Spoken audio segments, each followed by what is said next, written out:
Ya, laporan kita diterima, sudah ada bukti tanda lapornya, dan nanti paling kita menunggu unit mana yang akan dipercayakan untuk menangani laporan kita.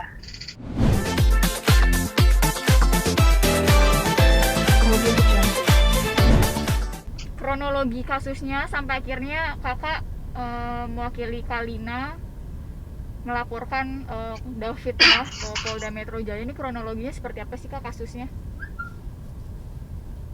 Jadi ceritanya memang saya itu dimintai tolong oleh saudari Lina untuk mendampingin dia mengurus permasalahan ini. Nah, saudari Lina itu dia kenal dengan saudara David, dikenalkan oleh temannya. Jadi saudara David ini memang dia sedang mencari dana talangan untuk membiayai proyek di perusahaannya. Dan David ini memang kalau dicek di Kemenkumham memang di perusahaan itu sebagai direksi gitu. Jadi karena pertemanan, saudari Lina akhirnya membantu karena David juga meyakinkan dengan adanya dia ada jadi direksi di perusahaan tersebut, terus dia juga memperlihatkan ada proyeknya katanya, lalu dia kirimkan foto-foto di tempat proyek itu, juga menyertakan cek dari perusahaannya untuk diserahkan kepada Lina. Akhirnya Lina membantu mereka, ya David dan kawan-kawan, untuk sesuai dengan permintaannya David gitu. Nah, berarti seperti investor gitu ya kak? Ya kalau dibilang investor ya enggak juga ya, karena cuman pengembalian 6 bulan gitu kan. Kalau investor itu kan ya pokoknya ikut ke dalamnya kan. Tapi kalau ini enggak, dia hanya minta talangan sementara aja gitu selama 6 bulan dengan term and condition yang tertera di dalam perjanjian. Begitupun kalau terjadi keterlambatan ada yang namanya penalti lah, keterlambatan gitu. Ya udah akhirnya Ibu Lina mentransfer dana sebesar 1.150.000.000 rupiah ke rekening yang ditunjuk oleh David gitu. Rekening itu rekening perusahaan gitu, dengan barteran yaitu jaminan cek dari perusahaan gitu. Awal mulanya seperti itu, tapi setelah tenggat waktu perjanjian itu tidak kembali uangnya, tidak kembali sesuai dengan apa yang diperjanjikan gitu. Izin tanya Mbak, ya. Terdengar suaranya? Terdengar. Tadi kan dijelaskan bahwa saudara David ini tidak memberikan uang sesuai dengan tenggat waktu yang ditentukan ya Mbak ya? Tidak mengembalikan. Ya, tidak mengembalikan dan kawan-kawan ya. Tidak mengembalikan dana yang dititipkan oleh Ibu Lina sesuai dengan perjanjian yang diharuskan gitu. Baik. Itu waktu peminjamannya tahun berapa ya dan bulan apa ya Mbak? Dan apakah ada semacam ya percakapan atau misalkan konfirmasi dari David mengapa uangnya belum dikembalikan begitu? Ya dengan berbagai alasan lah proyeknya, lalu itu banyak alasannya gitu kan. Lalu setelah 6 bulan ya pastinya ditagih terus kan sama Bu Lina. Di November 2020 juga terakhir komunikasi itu David menyatakan bahwa akan mengembalikan menunggu rumahnya selesai dijual. Hasil penjualannya akan dijadikan pengembalian kepada Bu Lina, tapi kan sampai sekarang tidak terjadi, tidak ada. Oh, berarti sampai saat ini belum ada spesial uang dikembalikan ya Ibu, betul? Kalau pokoknya ya tidak lah. Pokoknya tidak, apalagi yang namanya denda keterlambatan ya. Ya. Kalau yang dibilang misalnya ada keuntungan apa segala macam kan itu kita buktikan aja di kepolisian ya. Baik.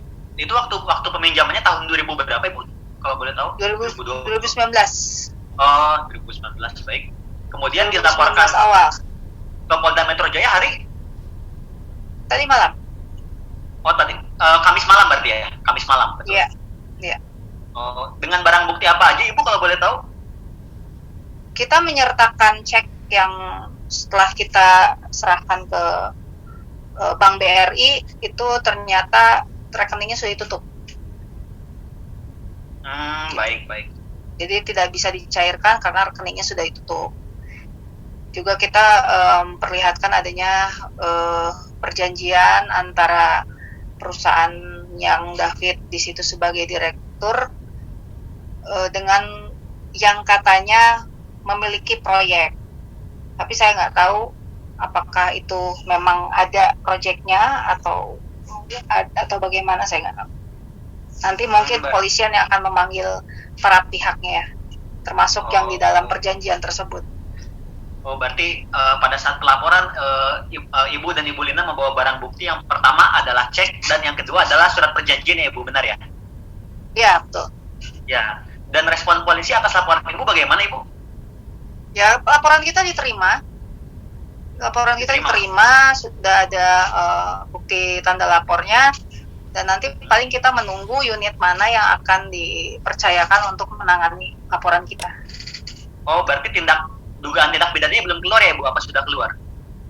Kalau dugaannya kemarin kita sudah diskusi, konsultasi awal sih lebih masuk ke penipuan dan penggelapan gitu. Oh, itu konsultasi dengan polisi ya Ibu ya? Ya, tentunya kita harus konsultasi dulu sebelum melakukan pelaporan. Oh, baik Pak. Dan untuk ini ada nomor surat, ini ada barangkali Bu surat laporannya? Ada, cuman saya tidak bawa ya. Saya tidak bawa, saya tidak ingat. Oh, tidak ingat. Gitu. Baik. Ya. Baik, barangkali itu yang ingin saya tanyakan. Barangkali kawan-kawan yang lain yang ingin bertanya juga, silakan.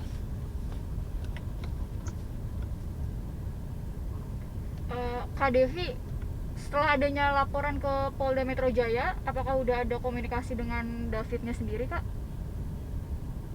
Untuk Davidnya tidak, tapi ada seseorang yang mengaku sebagai kuasa hukumnya, tapi saya juga belum dapat bukti bahwa penunjukannya sebagai kuasa hukumnya juga saya belum dapat gitu. Tapi kita sih membuka, silahkan aja kalau misalnya memang ada komunikasi, ingin ada diskusi dengan kita nggak pernah membuka. Makanya ada pelaporan pun karena kita sulit untuk diskusi dan komunikasi dengan yang bersangkutan gitu.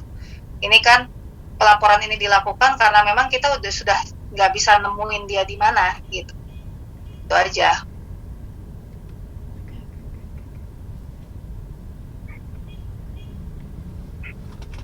Yang lain terus izin juga Ibu.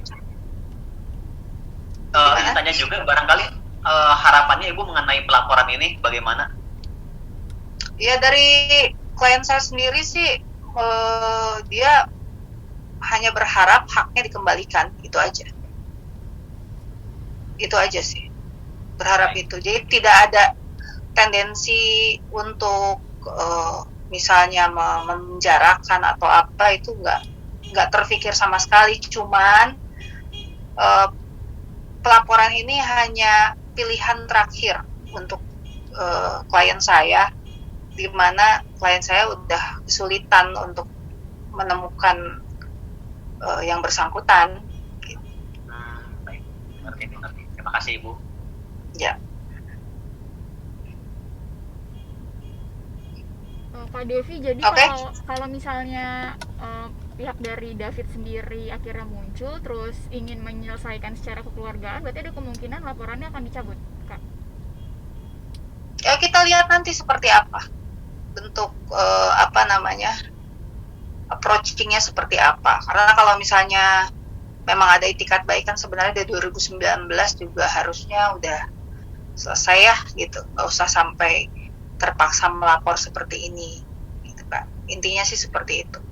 Nanti materi misalnya pun ada perdamaian gitu kan, kita nggak tahu nanti materinya seperti apa.